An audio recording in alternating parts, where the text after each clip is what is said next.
हितोपदेश अध्याय 11।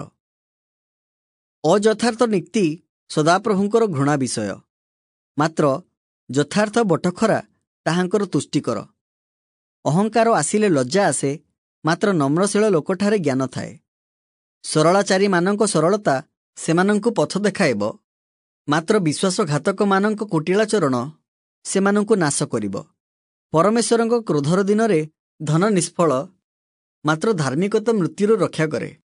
साधुर धार्मिकता ताहार पथ निर्देश करिब, मात्र दुष्ट आपण दुष्टतारे निपातित हेब।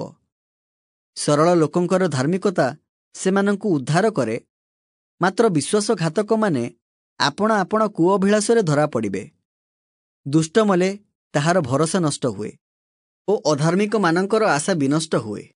धार्मिक दुखर उद्धार पाए, पुणी दुष्ट ताहा बदले तहीं को आसे।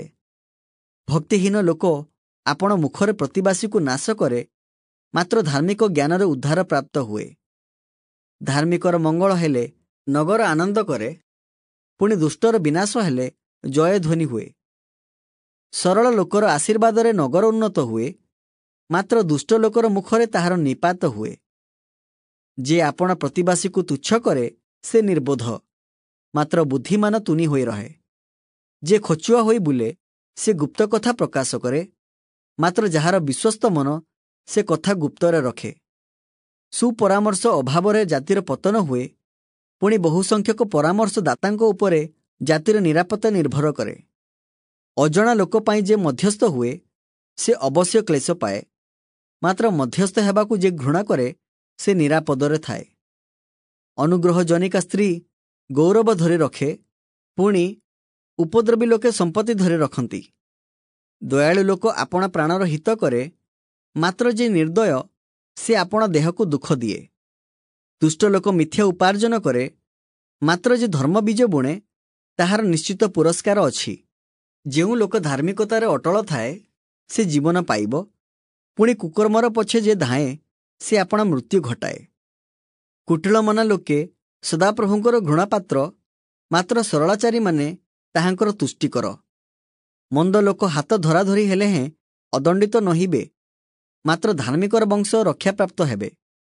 घुसुरीर थोमणीरे जेपरि सुवर्ण नथ, सेपरि सुविचार त्यागिनी रूपवती स्त्री।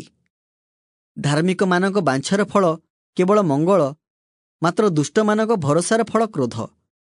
केही केही वितरण करी आहुरी बढ़ंती, पुणी केही केही उचित व्यय अस्वीकार कले हें तहिंरु केवल अभाव जन्मे।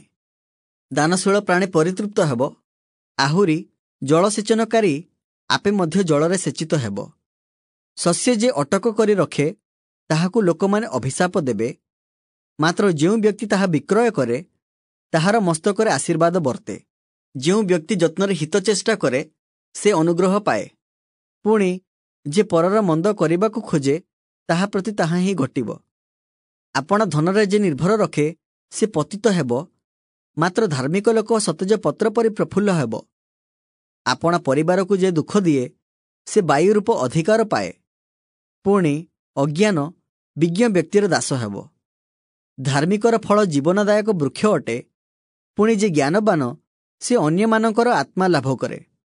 देख, पृथ्वी धार्मिक गण ही प्रतिफल पाती, तेबे दुष्ट ओ पापी गण कौन ततोधिक पाइबे नहीं?